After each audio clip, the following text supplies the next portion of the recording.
talk about recapping, Lucinda, actually.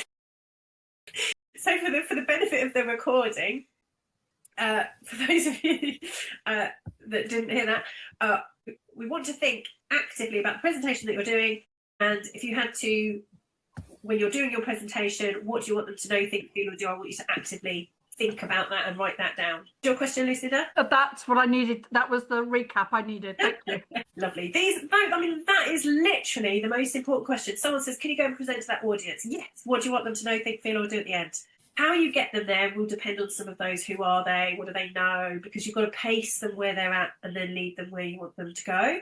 But you've got to know where it is you want them to go. Yeah, perfect. And it needs to be something fairly straightforward. You know, like, what do I want them to think, feel, or do? It can't be too complicated. Because life is going to literally, you get to the end of your speech, training, facilitation, whatever it is, life is literally going to go and just whisk them away. So the transfer problem that we're all up against is, how do we get whatever we're trying to convey, how do we get that in and done and transferred before life whisks them away back to their world? Yeah, we've got to think strategically, and that's what we're going to do. Most people, when they're doing a presentation and they start learning how to do this, they start at the beginning and they say, right, so what's the beginning? What's the most sensible way to start this? So the reason that we chose this project to do in our department is because Ted and Bill, when they started out at this university, no one cares.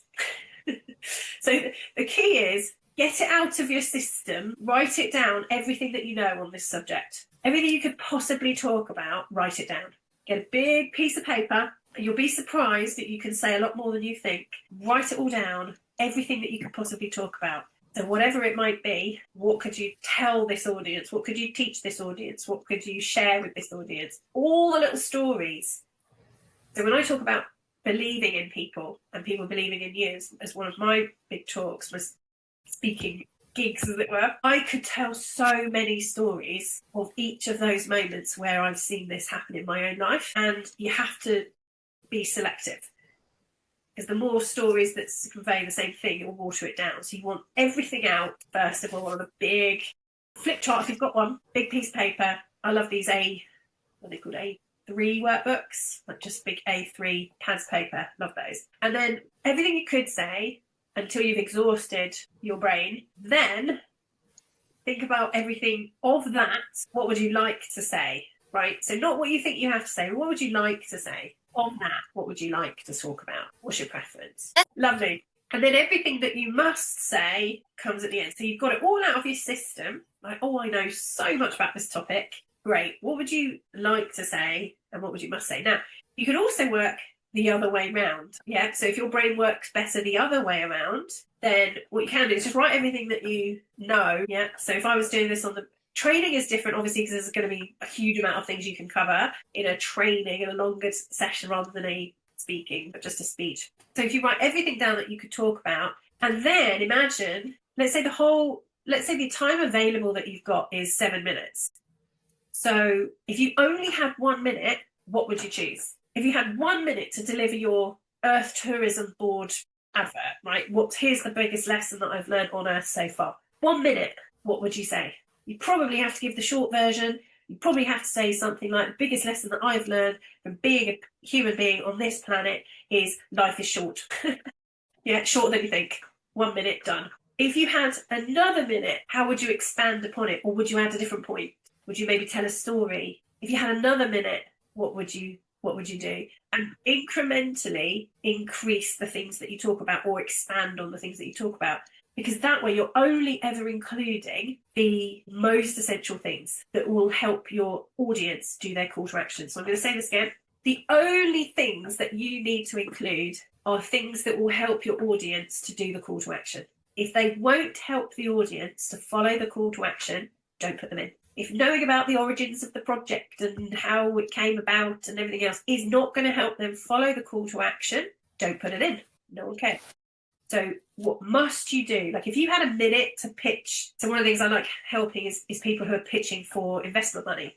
And that's big stakes, right? That's high stakes. So they come in with their like, oh, this is that project, and we've, been doing this for 150 years. No one cares. No one cares. You're sitting there, you're deciding whether or not to give an entrepreneur or a small founding company some money. You want to know a couple of things. Yeah, you want it demonstrated. You want to answer a few questions, and you're done. You're not interested in the history unless it is completely relevant. So if you had a minute, how would you pitch? What would you say? If you had 5 minutes, what would you include that would really help and back up and support your message? Ultimately, will it help them follow that call to action?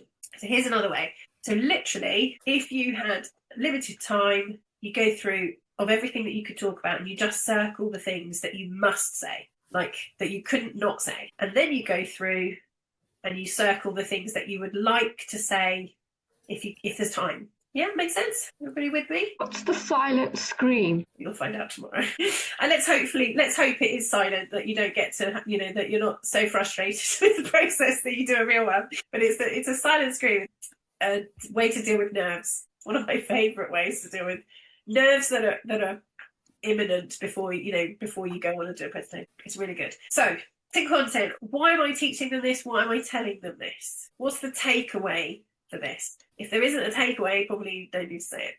What's my point? So if you condense the content to a point, what is the point that you're making? Will that help them achieve the objective? If in doubt, leave it out. Happy with that? Makes sense? Less is more. This is like when I'm doing training, I know what it's like. You want everyone, especially because we're passionate about the subject, you want everyone to have everything. You want to literally just kind of take out that portion of your brain and go, but there you are, now you've got all the information. But less is actually more sometimes. More time to actually practice it, more time to actually do it can be more beneficial than more point. All right. So thinking about your talks, just off the top of your head, perfect. Gillian's already done it. I'm an expert and I can help. I want them to think they can change positively with transformational tools. I want them to feel empowered, and I want them to take action. Amazing. So there's 4 things that you need to put in there. If you only had 1 minute, Gillian, which one of those would you probably focus on? What's must be there? Like to think. No, feel. Yeah? But I guess feel followed by think. What to do. Right, I know. So remember, the call to action is going to be regardless. So the what to do, what you're asking them to do is going to be there regardless. That is an absolute no-brainer. You're going to give that right at the beginning. This is what I want you to do. I want you guys to fall in love with presenting. Done. That's my call to action. Feel empowered then, because I think the whole point of this is that what I'm passionate about is why women mask, and we're all unconsciously built to why we're wired to mask. We don't even realise it. So I want whoever listens to the talk to go, fuck me, I'm not alone. It's okay. Right. I get it. And do you want them to stop masking? Yes. Do you want them to feel empowered to maybe start stopping? Well, I don't think they're going to stop masking just from a talk, but they'll realise that they can if they were to, follow up by a conversation and then do a one-to-one. Lovely. Okay, so you want them to know that it's possible to unmask. So the call to action might be something around I want you to think about who you would be if you weren't masking. Because that's something that will be like getting through their brain the rest of the day tomorrow. Who would I be if I wasn't masking? Am I masking now? Right, yeah. And they probably are masking then, yeah. And then the service is obviously, and I would love to help you work through that. So that last bit again, sorry? And then the service is, like the next steps is kind of, and I would love to help you work through that if you'd like me to. Yeah. Yeah. I mean, that could even be the name of the talk. Who would I be if I wasn't masking? Yes. Thanks, Jess. Okay, you're welcome. So, and obviously, as part of that, I'm an expert and I can help. That can always be implicit by the fact that you are helping them in the moment. But a bit of credibility, yeah, that never hurts. And examples of how other people have changed, that would help. Yeah. So your own personal story would really be helpful, and that might even do all of it. Just that. Lovely. Thank you. Nice. I'll carry on. I love that. That's just so cryptic at the same time. Really, like it's got me hooked in already. The body knows. Love it. I cannot wait to see these. I really can't. Okay, that's the selecting content. But is everybody clear on that? We're looking for the bare minimum to help with the call to action. Yeah, because I'm going to give you the easy way now. Now that we've done it the hard way, I'm just going to give you the easy way. All right. So that's we just did that. All right. So we're going to be using the format model, and I've built this into an entire template that literally takes all the guesswork out of, writing presentations, frankly, and everything else that you want to communicate I've done it for you. It's all in there. But Denise McCarthy's done the main work here. Give her the credit she's due. This is the formula that works with the human brain and learning styles, which Nels mentioned earlier. That means that if you deliver information in this order, you're always going to help somebody complete the learning cycle, which means they're going to be able to process what you're saying and take action on it, because you've gone through every stage of the learning process. Quite often, because we have our own learning preferences, our own learning styles, which is where we like to start the process of learning, we can get stuck in one of these learning styles. So it might be that we love intellectualizing everything. We love the information. Like, isn't that fascinating? That neuroscience factor, isn't that amazing? But we end it there because we think, well, being fascinated is the outcome. Whereas for the audience, it might be, what am I going to do with that? How do I use that in my life? I need you to show me how I apply that information. How do I use it to get more of what I want? And if you don't add that on, people feel like the meal hasn't kind of been properly served. It's like, oh, okay, you've hooked me in, but then I've got nowhere to go with it. Some people, you could talk about your holiday in Ibiza and be like, oh my God, it was the best thing ever. Oh my God, it was amazing. And they're like completely hooked, like, wow, I believe you. I want to go to Ibiza. But unless you literally show them the website and how to book and where to go and what hotel and what flight and everything else, it will never, ever happen. Because if they have to go through that part of the learning process they don't like and figure it out for themselves, they just won't do it. Everybody wants it kind of, or not everybody, but the people that are in the how part of the learning cycle, they need the process, they need the structure. I've seen more delegates or students lose their absolute rag because they can't get the process. You know, like I'm teaching a new technique or something and they understand the why to do it, where it's useful, they understand the theory behind it. And if they don't get the process, they can't do it. Yeah, so they need the script. How many of you learning NLP, like, Jess, I need the actual script. I need to know what I'm saying. I can't work that out for myself. He said, there are obviously also people who pathologically can't use a script to save their life and will always figure the how out for themselves. Happy days. If you've got people like that in your audience, you don't have to explain the step-by-step, they'll do it. You don't know. You don't know who you're going to have in your audience. So you've got to give them all the information that they need to do what you want them to do. So how to do it? So here's what we do. So we start with the why, because the majority of people, according to Denise McCarthy, the majority of people are these pragmatists. They need to be bought in before they'll follow you. You've got to sell it to them. You've got to give them the where this is useful. Build awareness that they have a problem, that there's a gap that you're going to fill. So I pride myself on, over my career as a speaker and a trainer, and a facilitator as well, I pride myself on being able to get an audience to do anything. Like, they will do anything that you want them to do. If you want a bunch of senior people to put tutus on and dance the ballet, they'll do it. You have to give them a reason why. Because if there isn't a reason why, they won't do it. And if you give them a good enough reason why, anyone will do it. There'll be people that don't want to do it. But again, if the reason is good enough, they'll do it. So that's why often people aren't bought in, because they just don't have a good reason. So we have to get really good at selling our call to action. Yeah. Like, why would I unmask Ellen? I'm nearly 50 years old. Why would I unmask now of all times? Like, I've built an entire identity around being one person. Why would I unmask? You're going to have to sell that to me. Yeah. Because that's your biggest objection. You might have an awareness issue. So people might not even know that they are masking. They might not even know that they have a problem. So you're going to have to sell them the fact they have a problem to start with, because they might think it's not a problem. You've got to paint that picture so they really understand it might be a problem for you, or at least there could be a better solution. Yeah. But people, when you're selling, we're going to look at selling later, but you might have the most amazing coat that is fine. Like, it does its job. I have what I call my chicken coat, which is the coat I wear in the garden, and it does the bloody job. It is covered in mud. It is a garden coat. It is chicken, activities in the garden. It is waterproof.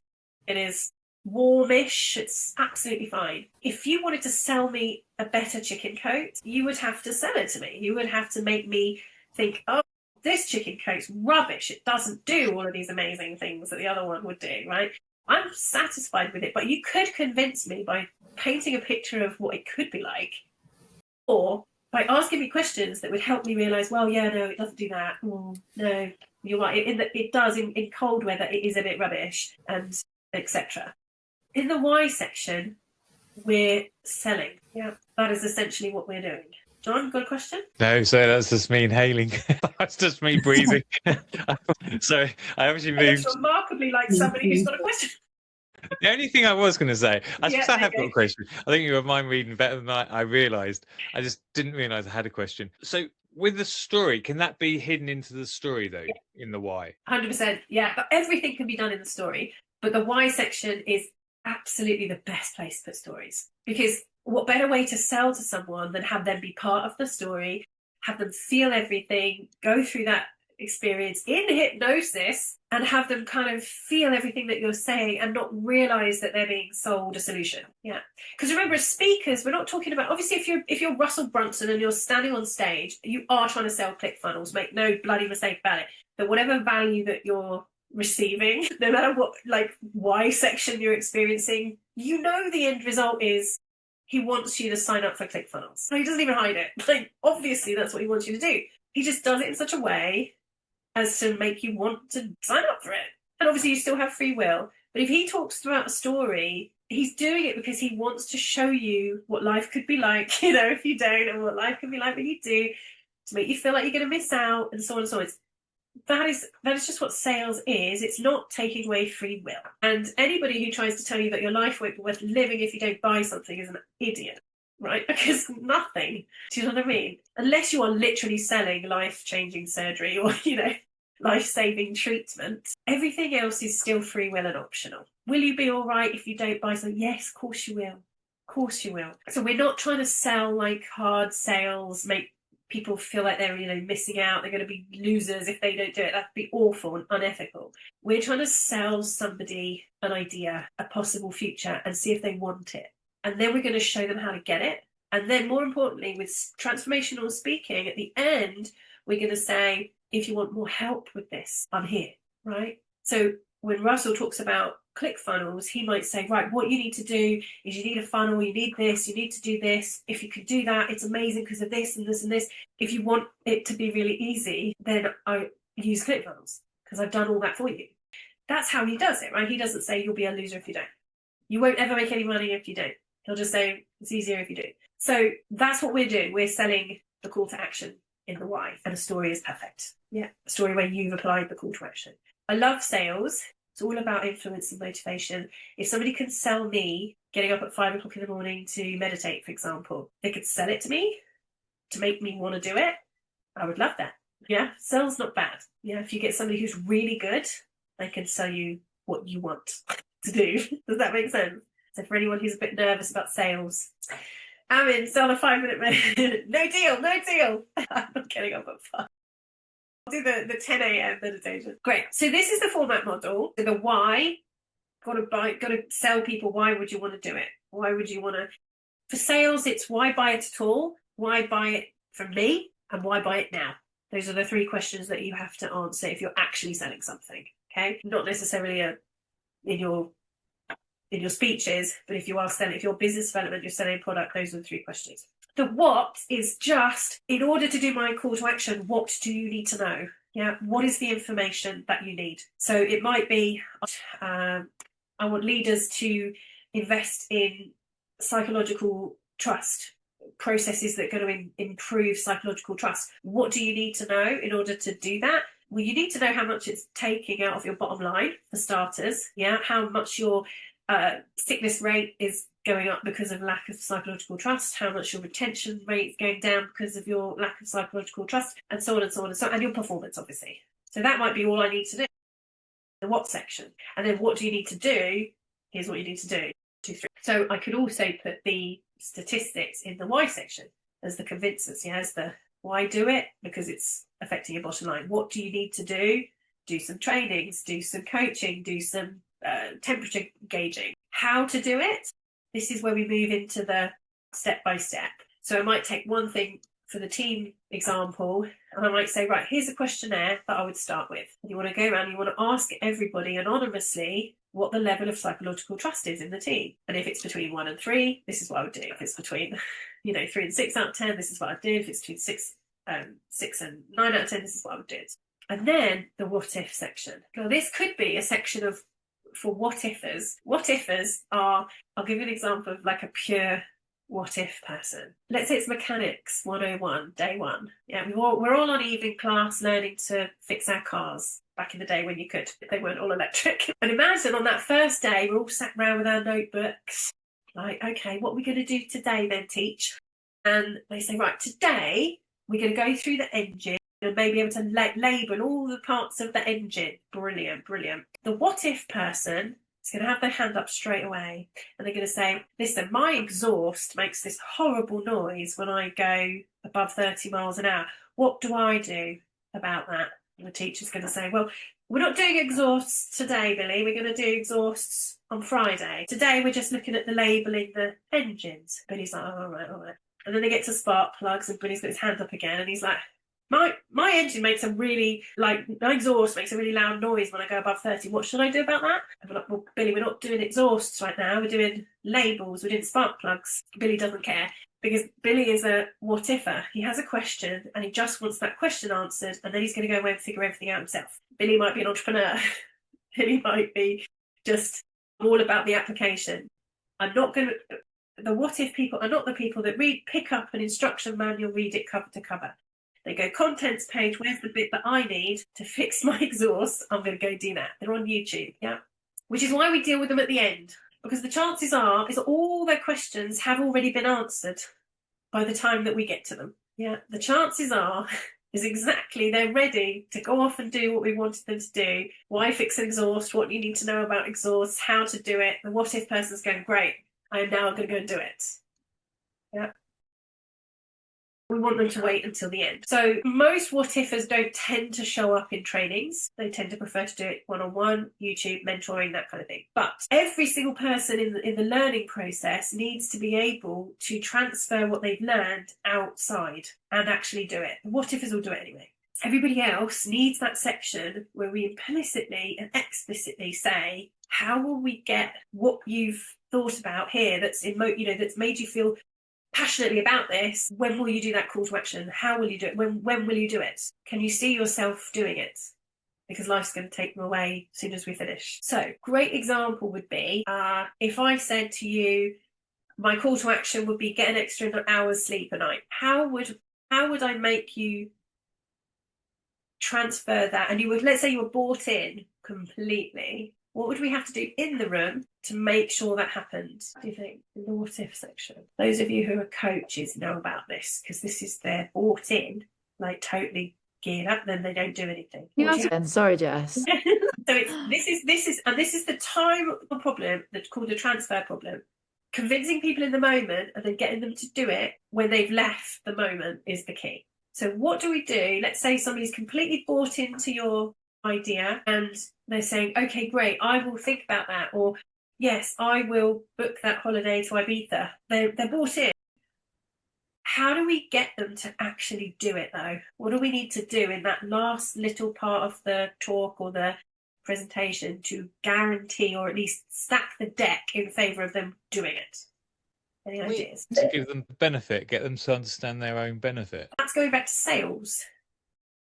So is it the commitment on when they're going to do it?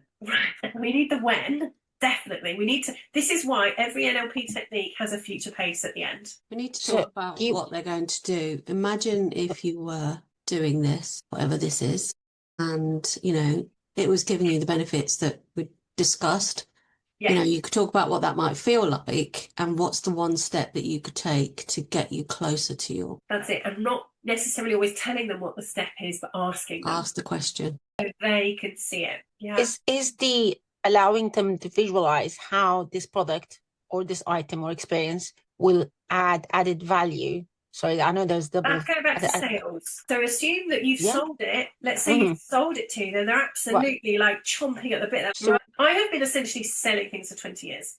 We know that when you, for example, I do coaching discovery sessions, totally free. I usually ask at the beginning, is this a one-off? Do you just want some help? Or are you interviewing for a new coach, right? I make very clear up front. If they say I'm interviewing for a new coach, I know that I am now in a sales process, and the commitment has to be made by the end of the session, not because it's high pressure, because if you don't, you're then, the other person is just like whoosh, off into the world, and there's no sense of when they will make that commitment. So to help them get to that, making the commitment in the room is critical for them. Not obviously, not necessarily for me, I don't mind, but if they've gone through the process and they're like, God, I really want that, my question is, great, when do you want to do it? Next week, week after? Let's get you booked in, because now we have a date in the diary. It is happening. Obviously they can Sorry, Jess, I misunderstand. So you've already sold the product and you're trying to incite what information from the person? The commitment?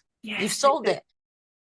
So would it help, sorry, just from a professional point of view, would it help, like when we do objectives, we do SMART objectives, making it specific, measured, achievable, realistic, and targeted and timed, going along those lines, that person can see, they can visualize that they're sold on the idea, this product, this experience is going to help their life or improve something. So you've already got them that they want to buy it. You're now wanting to manage expectations. How it's not going to change your life and help you to win the lottery every day, but it's going to do this in this amount of time.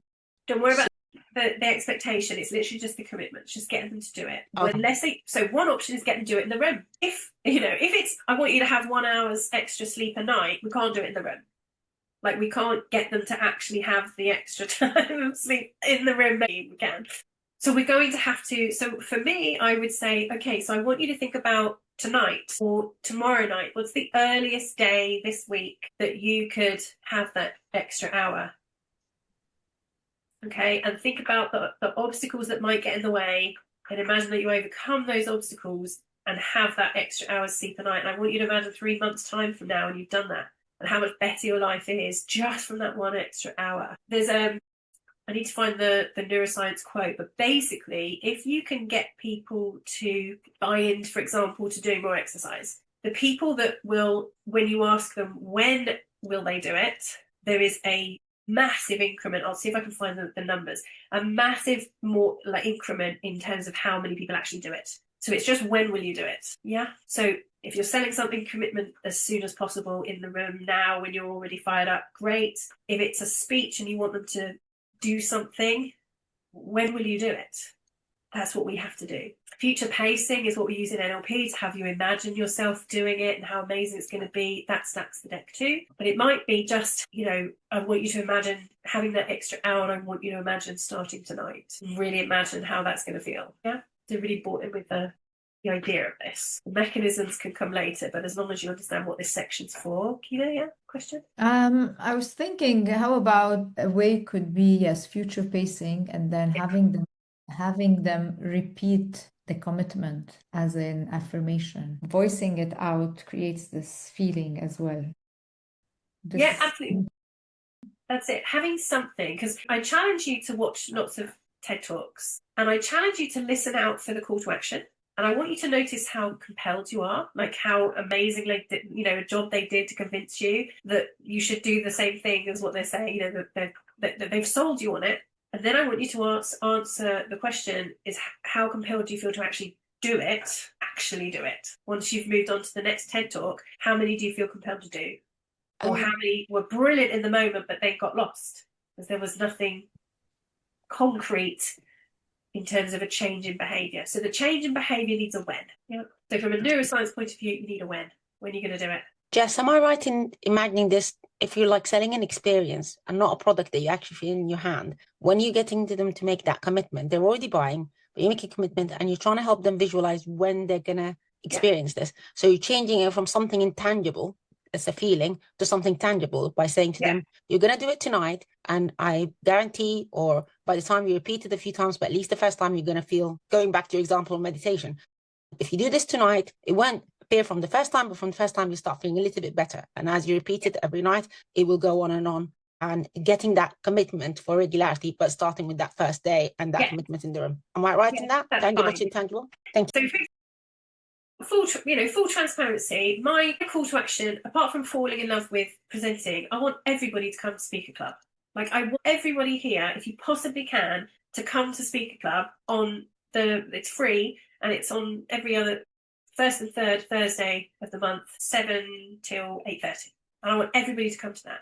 Now, even if I sold you on it, right? Even if you were like, sounds great, it's free, sounds brilliant, I'm in. It's absolutely the best way to, hone your skills, meet people. It's amazing. I will help you do anything you want to do.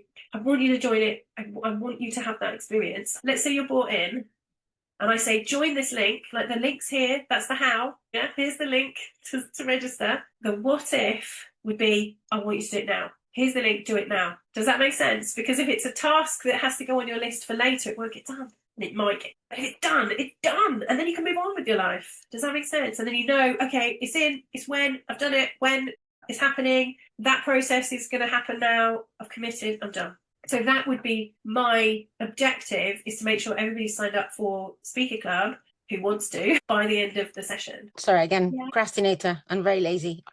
Yeah, but listen, I know what I am. So kind of like, to do it now, get it out of the way. It's off my to-do list. I don't even have to put it on a list, and just, hence the request to just add it on here. Great. That's it. Got it. Thank you. But now it's done. And then you've got your commitment. You've got your audience. Yep. You've got people coming. So this is what I have learned over the years. It is so much harder to chase people procrastinating. You never know, are you bothering people, like, chasing up? Some people are like, no, I just need reminding.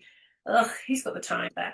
I don't want to hound people. Let's just make it easy for them. So you need the what if. I'm a little bit confused, and I apologise for everyone else. Absolutely fine. Go for it. With sorry, can you put it back on the screen so I can see it? Because it's just break it down. Yeah. Yeah. So you start with the why, the what, the how, the what if, and is this whole commitment and the when after you've done all four, obviously, right? The what if is the commitment. The what if is the commitment. Right. Okay. This is the bit people don't do. Right, okay. They leave you on the how. And even Simon Sinek doesn't talk about the what if. Massive flaw in the plan there. Because he talks about the brain and the why, the what, the how. Neuroscience tells us we need the when, we need the what if, we need the commitment. The transfer problem is the biggest problem. You go here, you'll learn this presentation skills, you'll learn, the theory, you'll learn the step-by-step process, the how, you'll be sold on it. You'll be like, I love this, I love this, love this. When are you going to actually implement it? That's why I keep saying, do it now, do it today, do it today, do it in the breakout, do it tomorrow. Like, talk it through, just go through the motions. That's how you'll get it in the muscle. What do you say at the end of a presentation? How would you insert your what if? So this is the art form. Adding in, could be a feature pace. It could be, I want you to, next time you make a cup of tea, I want you to be standing there thinking, who would I be if I wasn't masking? I want you to, the last thing that you think about before you go to sleep tonight, to be, who would I be if I wasn't masking right now? Next time, and you could even just pull that out for people, so they've got these little moments pre-planned in their head. Nice. Even better, if this is business development, not TEDx, there's nothing to stop you from saying, to make it easier for you, I've created, a group session where we can discuss who you are, and I'd love you to join it. Yeah. Get your phones out. Here's the link. Nice. Who's in? Yeah. Why not? If it's business development, yeah. One of the best things to do, if you're a speaker and you're not getting paid yet, people are asking you to speak, which they will if you're a coach, because that's just part of the course. You can say, okay, there's no charge. Can I sell? That's usually a better trade-off than getting paid, like 100% better. Because whatever you can earn in the room, they wouldn't necessarily let you sell anything. But if you can say, I just want to sell something free, I just want someone to download something in the room, is that all right? I mean, that's going to end up being so much better value. But yeah, all right, let's go through. Okay. Thanks, Jess. That was really helpful. We're going to go through this so that we're not in any doubt as to what this all means, okay? And I've got some scripts that I'll pop in the chat at lunchtime so you can go through and read and see what each one sounds like and feels like. The when in the practice scripts isn't as clear because they're more TEDxy. We will make sure you do a when in your presentation this weekend. Yes. In the what if, are we talking about, is that where we talk about the pain and the pursuit? The why. Yeah. So the why section is, let me sell you why you need to listen to this. Yeah. Let me sell you. I would say Most speakers don't sell well. They don't do this section. They do the what brilliantly. They do the here's some interesting information, what you need to know. What they don't do is sell you why you would need it, why you would use it, why you would want it, why they're credible, why it's going to solve a problem.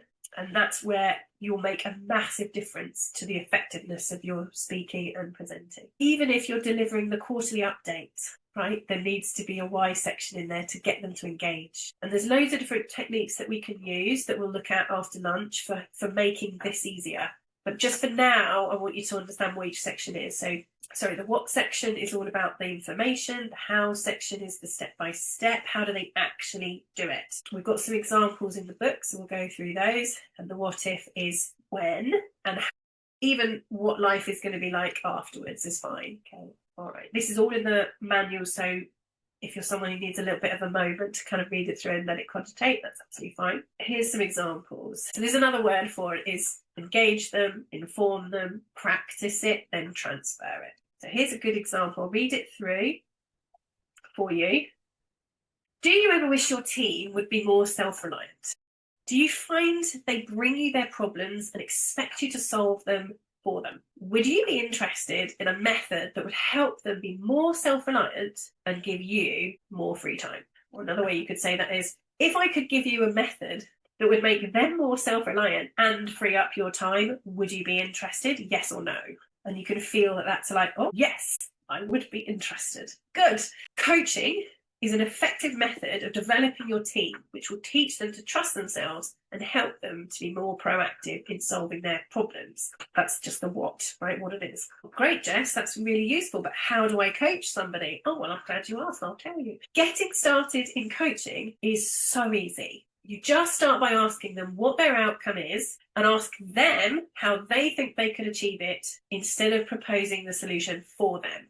Like, this is Coaching 101. You could also try this the next time somebody comes to you to tell you about a problem. Just ask them what a solution would look like and what they could do to achieve that solution. You could also start formal training if you wanted to.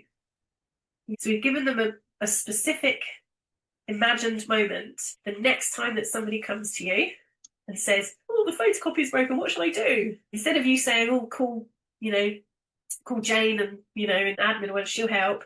You say, well, what do you need? What's your outcome here? We don't want to mind reading an outcome. It could be, well, I've got 400 flyers that I need for this afternoon and I can't get the photocopier fixed, blah, blah, blah.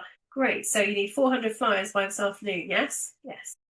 And how might you get 400 flyers by this afternoon? There is that place down the road. I could just get them to do it as a one-off. Sounds good. Off you go. Yeah. So you've given them a concrete, imagined moment in the future at the end. That kind of makes sense. Super easy in theory. All right, let's play a game. Okay. So we've got 1, 2, 3, and 4 that relate to a why, a what, a how, and a what if. Put in the chat the order that they should go in. I'll read them out for you. Once we have a department of a team of skilled mentors, that doesn't make sense. We could make our expertise available to the company as a whole, opening up a host of career and networking opportunities for those in the scheme. 2. Department leader, I propose to implement a peer mentoring and coaching project to ensure that our team is supported, but also developed into a high-performing team without the need for high training budgets or more team members. 3, I will start by training up a handful of mentors and coaches personally. As each coach successfully coaches the next person, they will in turn learn to coach or mentor someone else. This would take between 6 to 12 months to complete the form and its potential for years. Restricted budgets, reducing training, and job losses have taken its toll. We need a real leader who can turn things around and inspire our team. What order is that? The why, the what, the how, and the what if? Can anybody spot the why? Oh, you think 4 is the why? Anybody agree? Yeah, good. Yeah, 4 is the why. So we're stating that there's a problem, hinting that I might have a solution. Okay, great. Which bit's the what? Where's the what I propose? 3. Okay, then let's have a look. So you think it might be 3. So this department has been struggling to perform its potential for years. Restricted budgets, reducing training, job losses. 2. There you go. Number 2 makes sense, doesn't it? When I am that leader, I I propose to implement a peer mentoring coaching project to ensure that our team is supported, but also developed into a high-performing team without the need for high training budgets or more team members. Amazing, but tell me how. So which one's the how? 3. Yeah, everybody make that makes sense. I'm going to start. This is what I'm going to do. This is how I'm going to do it. Most politicians do not give you the how. They will give you the why, and they'll give you the what, and they'll give you the end bit, the when, vote for me. They won't give you the how they're going to do it. They'll often say something like, oh, we're going to drop the budget here to make the budget there, but they're a bit fuzzy sometimes on how they're going to do anything because they don't really know.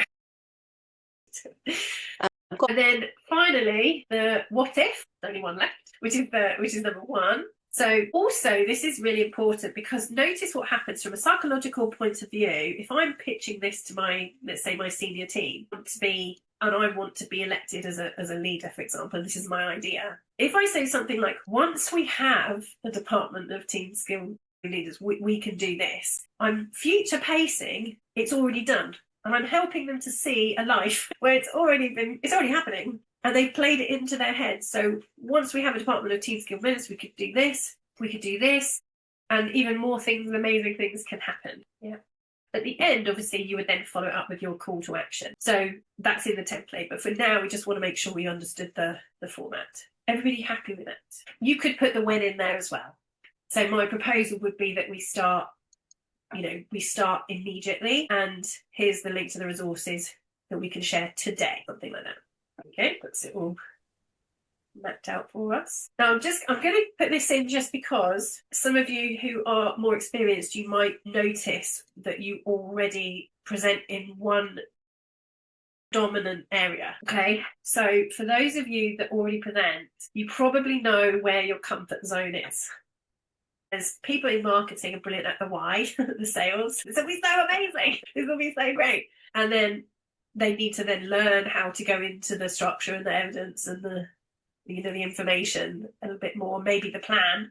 Yeah, because they love the sell, they love the creativity, they love the ideas, getting everybody excited, but they might need to learn to go into one of these different quadrants. Other people are all about, like, we just need to do it, and I can't really be asked to sell it to you because it's obvious. Yeah.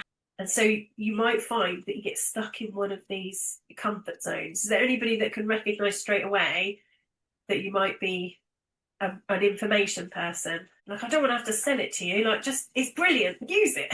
Yeah. Have the danger of doing that in the NLP courses where you're like, right, another tool. This one's brilliant. Let's just learn it because it's brilliant, rather than, right, those times where you're coaching somebody and they have this problem and you don't know what to do and you could really do with a technique that would solve that problem for you. Well, this is that technique. Now you're in, now you're sold, now I can give you the information. So I just want to put that up there. Take a screenshot so you can have a think about this maybe in the future when you come back to it and think, where's my comfort zone here? Where do I need to really practice? Selling, information or informing, practicing, giving people a practical experience of it, and implementing. How many of you sell your services? How many of you sell your services to people, like either consulting, coaching? You might not think you're selling, but maybe there's something that you're trying to get people to do. This is a really good one if you're not converting. If you're not actually getting the conversion, one of these isn't working for you. Yeah. So you need to figure out which one it is. I guess we all do, Jess, in a way.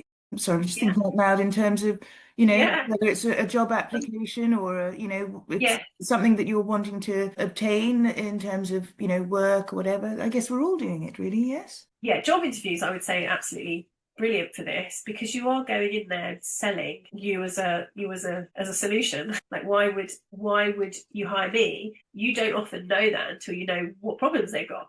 So you'd have to assume, okay, they're asking for somebody, so what's their problem and pursuit here, and then phrase your sales pitch for yourself in terms of their problem and pursuit, not yours. I think if you can look at this model as literally just every communication that you are involved in could benefit from going the whole cycle. My husband loves it, for example, when I start with the why before I ask him to do something. So let's say we're very different people, but we've learned how to live in one house. But initially, there's always that kind of like, oh, I do like this, I prefer to do that. I'm a tidy up as you go kind of girl, and he's we'll get to it at the end of the week maybe. And I'm like, maybe you have to live in it for a week, and I'd rather do it as you go. If I can sell it to him, he is always very grateful. So if I can say, look, it's really important for me that when I come down in the morning, and I'm thinking about my day and I'm setting up my day, but I come down and the living room is really tidy and it just feels so nice and I can really appreciate the house, and it just makes me feel lucky to live where I live and to be able to think about how much I love my family and my husband. And I come downstairs, and that's really important to me to set up my day really, really well. So what I love is when you've picked up at the end of the night and you've tidied it. I absolutely love that. It's so amazing. If I wanted to go into specifics, I could say the thing that makes the most difference is when you put all the kids' toys into the basket and just wipe the table. That's how that it just makes such a difference to me. And I'm really grateful that you did it last night. Like, I'm really grateful that you did it last night. I would love to come down tomorrow and see it that way and make my day. And if I can just go through the effort for him, he is just so willing to do anything for me because he appreciates that I've sold it to him. He just likes the why. Art is knowing when you've sold. That is, I mean, it is an art form to know when you have sold enough. Don't keep selling. And most of you right now, you're sold on the what, the why, what, how, what if. Maybe there's a bit of how that you haven't done yet. Yeah, we haven't got to the implementation bit. I don't need to keep selling it to you. You're done. If I keep doing that, you'll switch off. Yeah. So we need to stop selling. I'm implementing now. All right. This is where we get implementing. The simple, I'm going to come off the slides for a second because I want to get the formula so you can see it in the manual, and it is page 11. Now, the full template, please have a look at it, by all means, is at the end. The full template is at the end. I'll give you a sneaky peek. Whee! There it is. That's the full template with all the things, literally, hello, my name is. It's pretty foolproof. Everything in it, with examples, everything's there. Why, the what, how, what if, all that. All this juicy stuff to come. Go back. Where is it? There we go. So the first implementation, the when, I'd like you to do it now while you're eating your lunch, is to take your talk, whatever it's going to be, whether it's the 7-minute, biggest lesson from my life, and I just want you to sketch out roughly what you're going to talk about. Kind of the titles in the chat were perfect, like literally love those, and put your call to action or your outcome. So today I want to talk about presentations in order to, or so that you fall in love with presenting, find it easy and achieve all of your presenting outcomes. Why? Yeah, just put in the why, sell it to them. Why should they? What's the problem that they're dealing with? The masking, why is that problematic if they're masking? Describe the problem. If you want to tell a personal story at this point, that's fine. Just sketch out what the problem is and what the problem is that you had before you applied your solution. Then the what. What do they need to know? If you're talking about unmasking, what do I need to know? Do I need to know what masking looks like? How do I tell if I'm masking? What are the statistics around that? What are some of the downsides of that? Like, what do you need to tell me about if you're going to convince me to consider unmasking? And then how? How will you help me to understand how I would do that? And then the what if, the when, pre-answer any questions to help people actually do it. So the when will you do it, whether it's a future pace, whether it's a kind of giving them the specific time in which they want to do it, or the next step. What is the transfer that will get them to actually do it? Now, summary, conclusion, thank you, we'll do that later. But you will, the reason that's there is to show you that that's not the whole presentation, it's just the middle bit. We'll top it and tail it with the opener, with your interactions, with your audience psychology. We'll put all the other stuff in later, but we need the bones of it first. We need to know what the structure is. Otherwise, what people do, and this is the reason. Why? Because what happens is, if you start with just anything, people start with the personal story and then they get fixated by the story they want to tell, even if that story isn't the best story, even if that story isn't containing all the right information, and then it's harder to change because you've got fixated on it. So if you start with a why, what, how, what if, without your story in it, you'll be able to look at the story that you're going to tell through the lens of it being effective, yeah, not just entertaining. So do this process first, and then the story will fit in as it's supposed to, all right, later on. And your story could be the whole thing, or it could be the why section, or it could be before the why section, wherever you like. But don't get obsessed with the story that you want to tell. All right, so we're going to have lunch. We're going to take a full... Is everybody okay with 45 minutes so that we're on time to finish tonight? Is that going to be enough time for everybody to eat and meditate or do whatever, cold plunge, whatever it is that you crazies are going to do, like, you know, for your health and well-being? Sorry, just one question. The whole presentation, beginning to end, even to the thank you bit, is 7 minutes, yeah? Yeah. Exactly. If you're in a smaller group, you can run over, but if you're in a slightly bigger group, I would say don't run over this time. If you want to do a longer version, come Speaker Club. There you go. There's already registered, so that's what we want. We want everyone at Speaker Club so we can practice. All right, so I will see you after lunch at 2:00, and we will be doing audience psychology. We're going to be impact, bringing it to life, all the games, all the creativity, everything that you want to add and pour into your presentation that you like. All right, and I'll see you at 2:00. Thank you, everybody.